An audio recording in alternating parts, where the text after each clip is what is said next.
This is the Mod Pod, brought to you by Modality, helping businesses optimize their Microsoft technologies everywhere.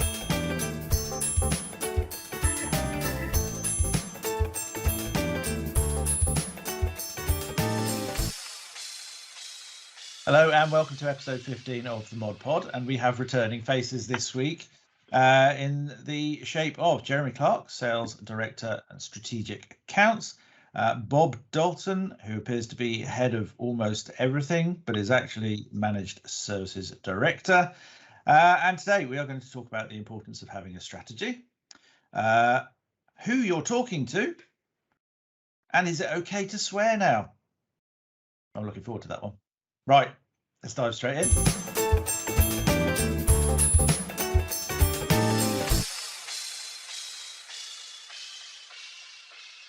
So strategy for me is a direction, and I think one of there's two things here. Is first of all, it gives clarity of where we're going as a collective management team, but also the wider business as well, of what our objectives are over the next 6-12 months and what we're trying to do. I also sort of taper that with the ability to adjust that strategy as you go forward. And I think that comes back to working in a quorum of leadership and people within the business, of adjusting with what's going on. And I think it's rare that you work in an organisation that leads so far from the front and is on the cusp of everything new that is dropping through. And trying to ascertain which one requires our focus many months out is incredibly difficult. And I think there's some core values which we have, of course, services that we provide, but that next stream of revenue that we're going to be bringing in is always a constant focus and change. And we've just gone through a fundamental change of what we're doing around our strategy of adjusting, and it's still in the phase of making that change. You know, historically, Modality was a very pointed piece of work and technically led, in that we went in with a boxed consultative solution, and we did a piece of work and we moved on to the next one, and it sorted us incredibly well. That's completely changed. You know, we've now evolved into a much more, the strategy's changed, and we're now required to lead that business conversation with customers of where you're going with your organization.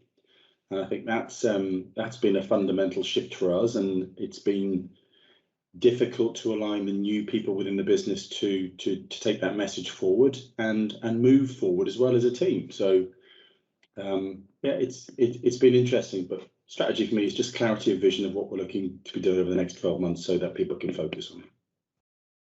Yeah. On the customer side, Jeremy, do you think that there's a job to be done in getting customers to start thinking about strategies or thinking strategically again after 18 months or 2 years of being completely tactical, as they suddenly rushed around sorting out COVID-related working practices and so on? And I think a lot of strategy just went by the wayside, didn't it, over that sort of period? Yeah, it's completely changed. You know, if you look historically at people testing environments for months before something was implemented, it's now spun on a couple of days. It's required. We need to work as a business and move forward. So that there has been change. Will it ever go back to what it was before? I very much doubt it. You know, we've just gone through a paradigm shift of how we work as businesses. And it's an interesting point you make there, Bob, because majority of my work is working out what's important for the customer and then aligning what opportunities we have to that need. You know, what's the pain points? What's going to be next to you going forward? What demands are on you as a leader of your collaboration component within your business, and what's driving you from board down? What pressures are you having, and align ourselves from those? And that's a complete change with how we were before, because Microsoft brought us in, we did voice, we moved on, and now it's, there's a breadth of things that we can bring to the table, and it's having those conversations and aligning to the business strategy of the customer around their agility, bringing new people on board, how they work in a much more diffused enterprise environment, whereby people are working at home or working in offices, and how that changes. So it's been a fundamental shift for us, and it hasn't been easy. And obviously moving from Skype to Teams has been a fundamental shift for us as well, because that's a completely different set of equations for us to manage. From what you guys see, strategies, I think, come in many shapes and forms, and one of the things under the sort of the change management piece that I love so much is that change is constant. But do people setting strategies think that it has to be a particularly all-encompassing or complicated thing, or do they realize that actually a strategy can be several lines on a page which says that's where we're going? Because I think an awful lot of organizations, definitely over the last 2 years, have just sort of done what they need to do, and that's fine. It's not a criticism because it's not something I've ever dealt with before. But beyond that, your strategy should be, okay, we're going to M365. This is what we're going to do. This is the license, and this is where we're going to try and get as much value for money out of it. Does it need to be as simple as that, or do you actually need to write pages and pages of we're going to look at this, we're going to look at that? As simple as possible for me, Pete. Everything comes down to it. Obviously, there's a complicated process below it, but it should be a simple vision of what we're trying to achieve, whether that's 1 or 2 sentences. This is where we're going, this is what we're going to be doing, and then people can, but that comes about from a lot of internal discussions about what we're looking to achieve, what's going to be happening within the marketplace, and what our objectives are as a business. But real simple. Keep it simple. It can't get lost in the. And what do you guys see when you? Because I probably, Bob, you might ask this question less often than Jez, but Jez, when you go to a company, I take it you ask them outright what their strategy is. Business objectives, actually, Pete. It's more important to me. So the strategy you can get, that is available on websites. It's in there, but it's what are they actually looking to try and achieve as a business? Is it growth? Is it moving into new areas? Are they evolving as a business themselves? What challenges are on them at the moment, and what challenges are in their marketplace at the moment? Once you start understanding that, then you can start to understand, because if we bring everything down with every customer we deal with, they're trying to have a user, they're trying to engage their users and drive forward with profitability. That's what the capitalist markets require us to do, is faster, leaner, more efficient, delivering money back to the market. That's it. So where they are in that phased approach, are they running on old stuff? Are they, what's coming down next for them? What are they trying to, what new intelligence are they trying to draw into the business? So what universities are they bringing in? How are they trying to engage with those people? How that's driving new culture within their business? This is where all that technology piece is now at play.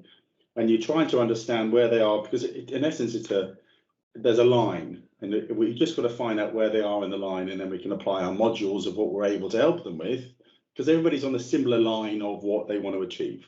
We are moving to a agile cloud environment where people can work collaboratively together, and it's just trying to meet what phase they're in at that point to what we're trying to achieve. So their strategy aligns with what we can align to them and to accelerate that piece of work for them, in my view.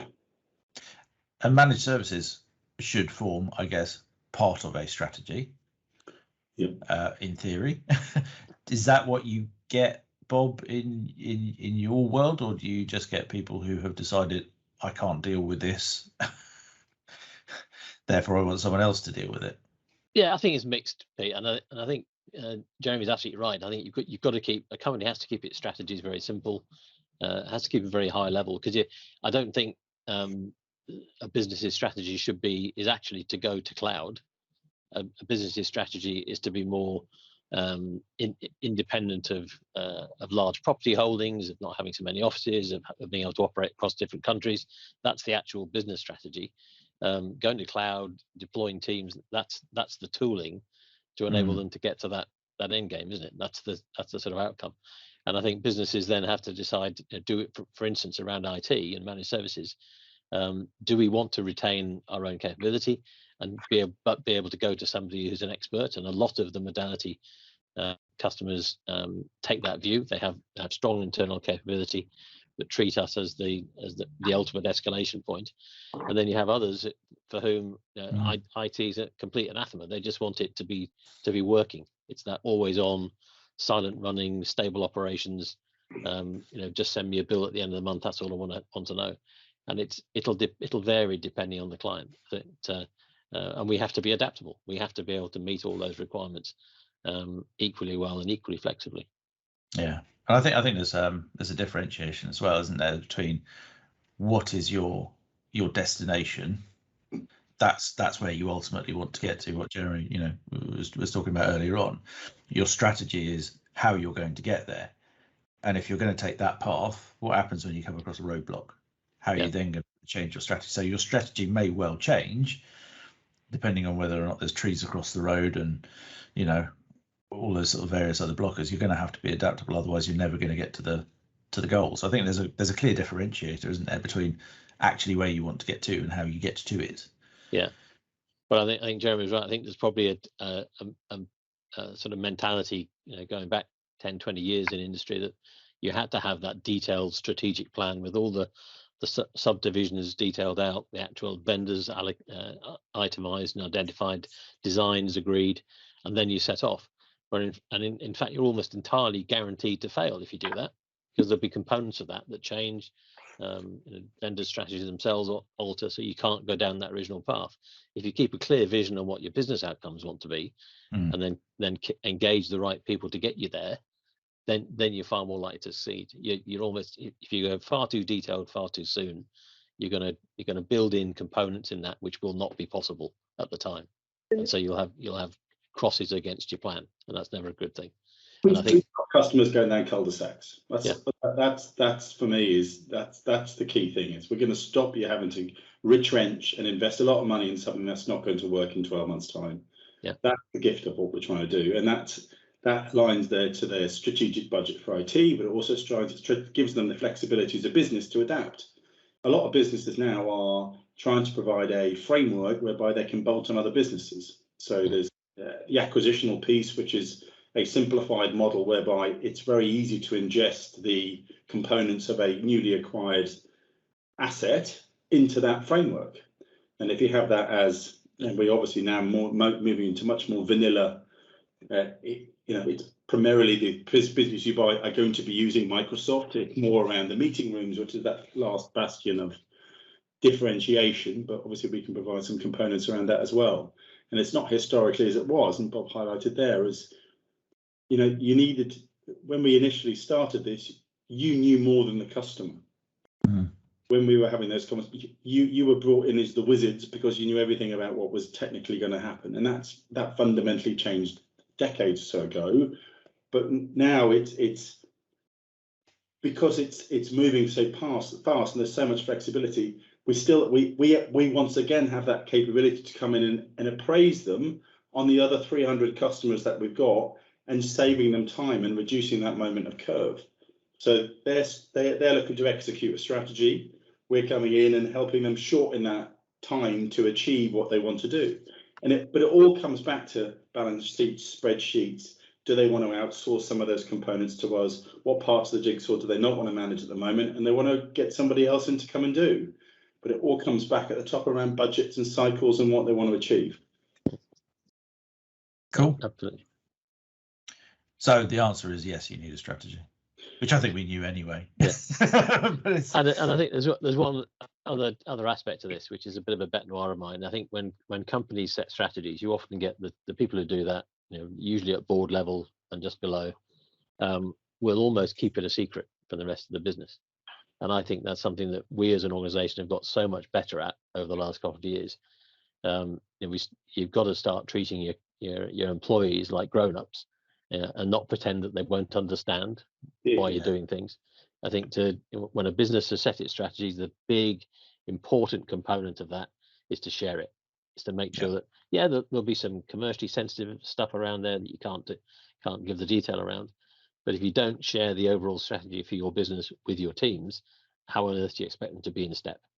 So, and I think I mentioned that now because I think we're actually quite good at it. But I think all businesses, they need to make sure that they're sharing the appropriate level of knowledge around the overall strategy. Otherwise, you're always going to get people pushing back because they don't understand. And you have to give people the benefit of being adult, grown up, and being able to deal with these potentially quite complex ideas and directions, and don't assume that they just won't understand it and therefore keep it secret. It's a really good point there, Bob. Just probably close this section of the discussion off, Pete, but I think it's more of why we're making the change, because a lot of people are doing a job day to day, and they're doing it incredibly well and doing exactly what we ask them, and then they see a tangent ahead of them. Why are we doing something different? Because they're not appraised of what we're seeing, or what we're seeing coming down from the marketplace. Are we seeing compression on margins and what we're trying to achieve as a business? And I think giving people, this is why we're doing it, and it comes back to some of those internal budget mechanics and what we have to do, but also how we are to survive as a business and evolve. And that strategy and evolution is a key thing. But giving people the understanding of, we're making this decision because there's another critical factor to that as well, I think. You're absolutely bang on. And I have my little pen pot, not that I ever use pens anymore, but I have a little pen pot down there with my ProSite ad car on there. And the very, very first one at the top is awareness. Why the hell are we doing it? Why they're doing it. Yeah, people are doing why they're doing it. They're on board. And that's the whole thing. Because we're all in the same boat. And everybody's paddling in the same direction. It's a lot easier. Yep. Cool. Wonderful. Thank you very much, gentlemen. Topic 2 is who you're talking to. Right. Let's put a break and we'll go for that.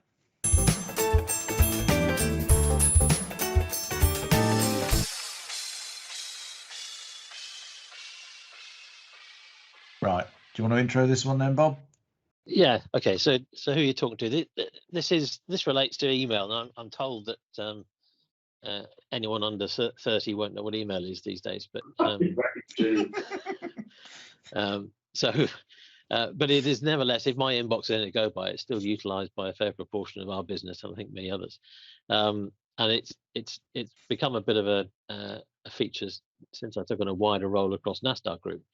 Is that you'll get an individual who's decided he's got an issue and therefore wants to communicate that to somebody else to get some assistance, and that's all very worthy. They'll take a bit of a stab at maybe 3 or 4 people because they're not quite sure who can help.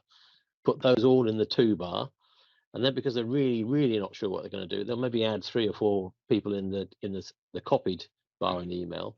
So the first one fires out to a total of 8 people. 1 or 2 of those people might then respond, and trying to be helpful will then copy in, loop in a whole bunch of other people. I'm as guilty of that as others. And I think we had one last week that had managed to get to 3 or 4 layers on the email chain. And by the time it got to that, there was something like 35 or 40 people, either directly or via distribution list, were being addressed by that email. So at that stage, how anybody could know who's actually being addressed and who's actually being asked for help, I've got no idea. So I don't know what the simple answer to this, gents, is, but it seems to me that this proliferation of communication via email is often mistargeted and loses the way, so people don't get the help they expect in the timescales they need it. Yeah, I do think there's a quite easy solution to this, and that is just to ban email and make it illegal, but that might take a while to happen. I think it depends what the motive is behind it, isn't it? Because if something comes into you and you think, okay, that's fine, but I want Dave or Stuart to deal with something, then it makes sense to add them in. The part that I think gets really frustrating for me is either the guessing who it should be rather than finding out and then targeting them, or putting it into the, should we say, decision by committee type angle, which just never ever works. It's like you really need to call people out. So I mean, in emails I tend to say, it's like, oh, okay, yeah, found out about this at Bob Dalton, can you and then it's a specific part of that email addressing to you. I think that's okay, but just how you prevent people just adding things in, other people in just for the sake of it depends what's driving it, doesn't it? Yeah, I think that your point about do your research first and decide exactly who's going to do this. I think those people I mentioned that don't use email anymore, they'd probably pick the 2 or 3 people they think might be able to help, and they'd get on a Teams call and invite them all in and say, who can help me out? But that's not standard practice. I see with a lot of our techies, they do that. They'll have a challenging issue come in, they'll put it into a virtual chat room, if you like, and say, can anyone help me with this? And that's often a much quicker and better directed way of getting assistance. With the hugest respect, Mr. Clarke, I think probably the worst guilty parties of this practice are people in the sales game. Controversial. I hate email. So I think if you look back through your emails, you'll very, very rarely find a long email from me. That's correct, which is why I felt perfectly justified mentioning that with you on the call, because I think you're one of the. What he's essentially saying is it's all other salespeople. I everything for me starts with a conversation. Yeah, and I think the objective of what you're needing gets lost in sometimes an email, but also just getting. I think it may well come down to my inability to convey exactly what I want, because I'm quite a visual thinker, and that for me, it's more around that conversation of, this is what I'm thinking. Have we done this before? But who do I need to get involved? The secondary component of that then will be a drafted email to the specific people of, this is what I've discussed, this is what I've needed, can we bring together in a meeting? But I think, but the email for me is more the end point of a definitive outcome and next steps of, we've agreed to do this and this is what we're going to be doing going forward. I think it gives a structure and a point in time to that component. But once you start getting more than 3 or 4 people involved in a conversation, I mean, if I'm in a pub and there's 3 or 4 people chatting, I lose the noise anyway. So just bring it down to a small amount of people. The communication aspect of it, at the end of it, can be provided to a wider audience. But I think it's I also think if everybody looks at themselves internally, if there's a message to all, who really reads that? If there's an email to a collective, do you really go down into that? If it's email to me, I'll delve into it, but it's more of a notification point. I know a good number of people who have an automatic filter on their mailbox that basically anything that is in the CC, anything to them in the CC, just goes straight into a secondary folder and comes out of their inbox because it's not directed at me. If it's really important, somebody's going to call me. Yeah. That the customers absolutely will respond effectively, and it's been interesting working with Vodafone. Is they call my mobile. So I'm having all these random numbers to my mobile. I don't really like answering mobiles. That's obviously it's a different topic, but mobiles that I don't know numbers. But thank God Vodafone have upgraded their voicemail, so we've now got the dynamic voicemail, which is much better. But they will email me as well. So it's a little bit historic from their side of things, but just come back concise, nice, and I just not emails.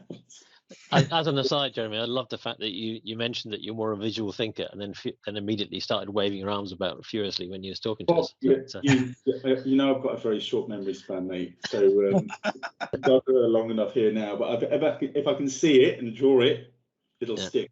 So. But I think that whole thing of being copied in things. I mean, I tend to be really, really focused on not letting people hang. So it's stuff that gets sent to me, whether I'm in, and this is bad habit on my part, whether I'm in copy or it's to me, whether I'm one of 6 or 60 on that email, I'll generally get to it reasonably quickly, and I'll read the thing and try and understand if I can be of any assistance.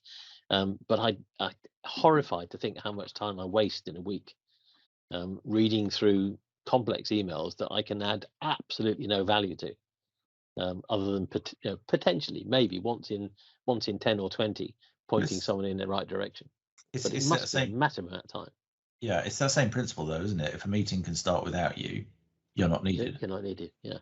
And so it's kind of the same sort of thing. it's just written down in loads and loads and loads and loads of words. Yeah. Yeah, that's a great point, Pete. And what am I bringing to this meeting? Am I really needed? We've got. I'm very lucky. I've got some incredible people to work with, and for me, if they're on the call, I'm not really going to bring an awful lot over the equation of them. They can run these things. They can do it. If I need to be brought in, absolutely do it. Or there's a specific reason I'm on the call. But I mean, we're all three of us in a position of having people reporting to us. And how many times do you think you get an email when you're in copy? If you think about it, the only reason you're on there is to put pressure on someone who's in your reporting line. Yeah, I suppose, yeah. But then it comes down to trusting your Bob team, on this, right? Yeah. If I copy Bob on this, then they'll do it. I mean, I've seen that happen when. Yeah, to be honest, Bob, I do that with your team for almost like a daily basis, to be honest. But the joke of it is, Pete, I've often had emails like that when actually they sent it to the wrong person. So they've copied me in to put pressure on someone who can't help them anyway. Yeah. And the only benefit I can bring is to say, actually, that's a question for X, not Y. So perhaps you need to redirect your multifaceted email to them. I do think we'd see a big improvement if we could. I mean, Modality as a team are pretty good generally in using chat and conversations over email, I think, but there are elements where it's quite easy to just forward an email on and stick a few extra names in and not have to think about it too much, because you're effectively just pushing the problem to wherever you think it needs to go. But I would love to see an almost near ban on internal communications being on email. And I'll ask you a couple of years whether it has done. I think it's the last historic bastion. I mean, it was Bob and I can remember. I don't know if you're old enough, Pete. I can remember email coming in. I can remember when we had a world pre-email. Yeah. No, my email history goes a long way back. A long way. But we look at the evolution we've had over the last 24 months. What was it? 14 million when we started lockdown with Teams. 250 now. 250 million per day. I mean, that's beyond anybody's comprehension of ingesting a new platform of communication. Yeah, that's only going to go one way, and you've got email out here. I mean, there's times when it might be 11 o'clock in the morning before I've got to my emails because I'm dealing with everything within Teams, and that's a interesting dynamic of okay, well, of course I've got to go across and check what's going on within here, but because everything's focused now on making sure what's happening with my teams and my projects. Yeah, it's actually in some respects it's almost like a totally separate working environment. Yeah. So I'm having to go back and check the fax machine, see if there was anything on there for her. Oh God, yeah. I do that every morning. That's what I have to do. Yeah. Whose responsibility is to go check that? I'll ask you both one more question on emails then. So how do you respond or feel when someone sends you an email? So it's dear Pete, can you do this? Or dear Jezza, can you do this? But automatically copies in your boss and half the board of directors as well. Oh, gets right on my. Yeah, that's probably related to the next topic, but it gets absolutely on my wick. It drives me mad. I mean, I hate email at the best of time. Bearing in mind my career was originally built around email, but yeah, I find that I find it quite rude, actually. Yeah. I mean, I absolutely get that because what doesn't annoy me is my boss, my more senior colleagues knowing what's going on. That's not an issue for me. I think it's the assumption that that's going to make a difference to how I respond. That's what winds me up. My initial, as soon as you said it, I thought I'm going to leave that one for a bit then. But the counterpoint for that, and one thing that frustrates me even more, is if that has been sent to everybody, and my boss comes into that email, because the first thing for me, if somebody asks me something, if somebody wants help from me, 99% of the time they're going to get an immediate response, and I want to help. Right? Yeah. If I can help somebody in Modality, I'm going to give them everything. So that's number one. If they haven't asked and they brought everybody else in, you're really trying to show me up, which is fine. But there's two. I would probably leave it a little bit longer than normal. So I don't know why somebody wouldn't ask me anyway, because I'm a pretty friendly guy. So I think I've struck a chord, gents. I think we ought to can this here before it gets any deeper and darker. Right. on that, shall we tackle number 3 then? Sounds like a plan, Pete.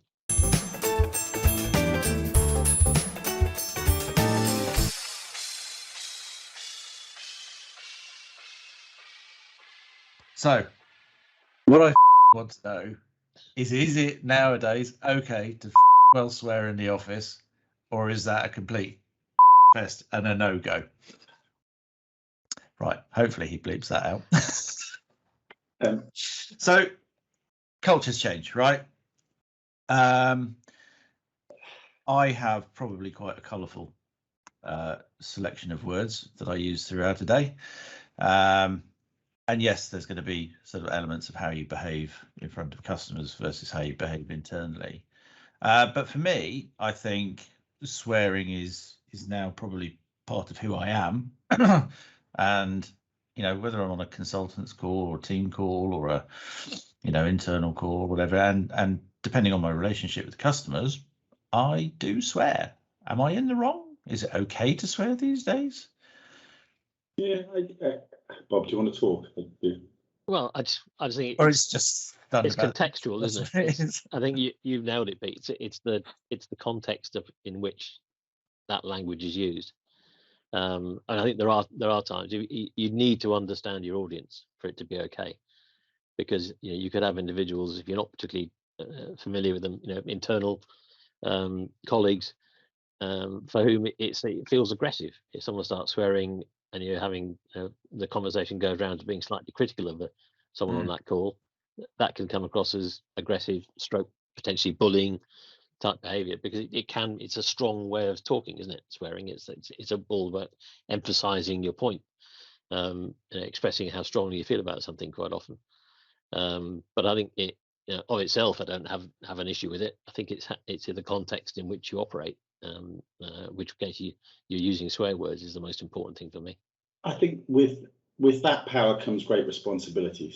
Great Stan Lee line written for Spider-Man. But I look at the conversation with and I bring it back to my 2 teenagers at the moment, is I appreciate they swear. What the power is understanding when you can. Yeah, that's the whole context of it is, and for me, the whole, I'm low on IQ, EQ's pretty decent. Never want to cause offence, and for me, it was sales around. Don't be the one that says F in a meeting, or you know. But it comes back to a number of different things, and it offends somebody, and you're going to lose that deal because you just didn't gauge the room and didn't realise that that person was incredibly sensitive to that. That's the key. Is don't be the one. Always try to control what's going on. There was also another one as well, which really came home, was because you see somebody else do it, don't think that you can do it.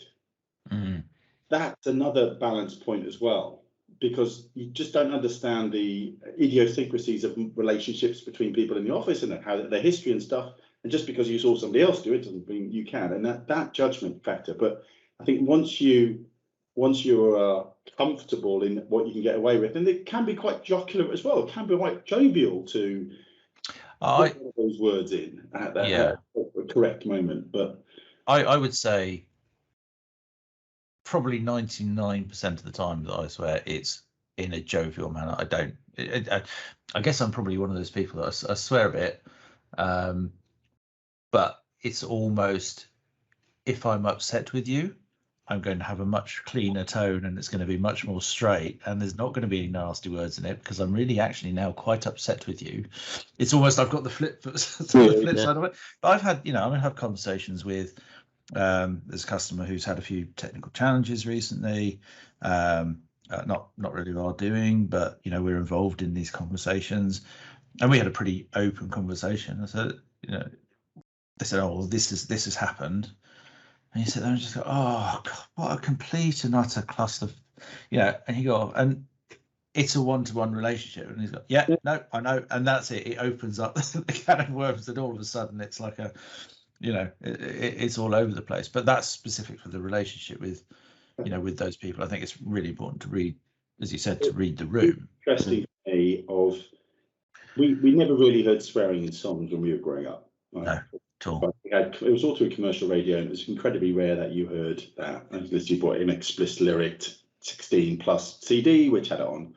But now on Spotify, they've only just brought the explicit thing. But if you're listening, and most songs now have those words in. It seems an inability to write a song without having that, and it's obviously an expressive form, which is fine. But I've also noticed when people are talking in public, the swear words are incredible, and they don't really care around other people hearing those things. And I think we're just in a society, and I'm obviously not part of the young society anymore, but it's an acceptable form. And I'm not sure any of us fall into that category anymore, mate. Yeah, but it is a more pervasive part of the vocabulary now. You know, people use those terms. It's quite interesting though, because I think also the the tolerance level of what is acceptable in daily basis has gone up and up and up. So it's really, there's almost like a top tier of words, and we probably all know what they are, where you just think, oh, that's not acceptable. But you know, your run of the mill swearing is almost like it's now just commonplace, in the same fact that back when I was growing up, you know, my grandmother would have clipped me round the ear if she'd have ever heard anybody say the word bloody. So it's like gradually it's getting up. I don't know where that leaves us in about 15 years time as to what's acceptable, or whether or not we'll be going into meetings entitled whatever. But but I think it's gauging when you can and when you can't, and if you understand that, then you have the right to use your vocabulary as you choose. So you'll normally get it right. Yeah, but I think the example you gave, Pete, of saying something's a cluster F, you know, in the context with with someone that you have that relationship with, is, you know, it makes the point. I think you do get individuals, we've all worked with them, who can't seem to string two words together without a fairly heavyweight swear word being chucked in. Yes, true.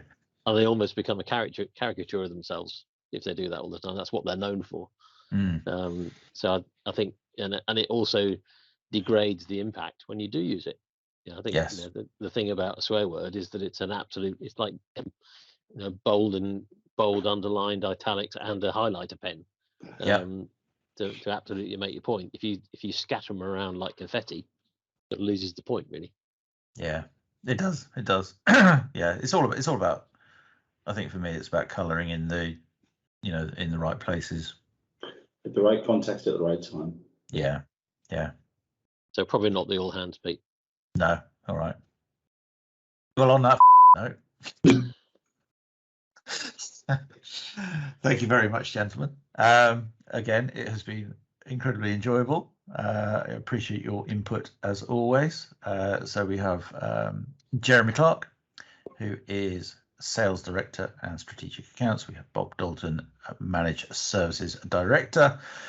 And we will be back in 2 weeks with a suitably soap-washed out mouth version of the Mod Pod. Lovely. Thank you, guys. Thanks, gents. Take care.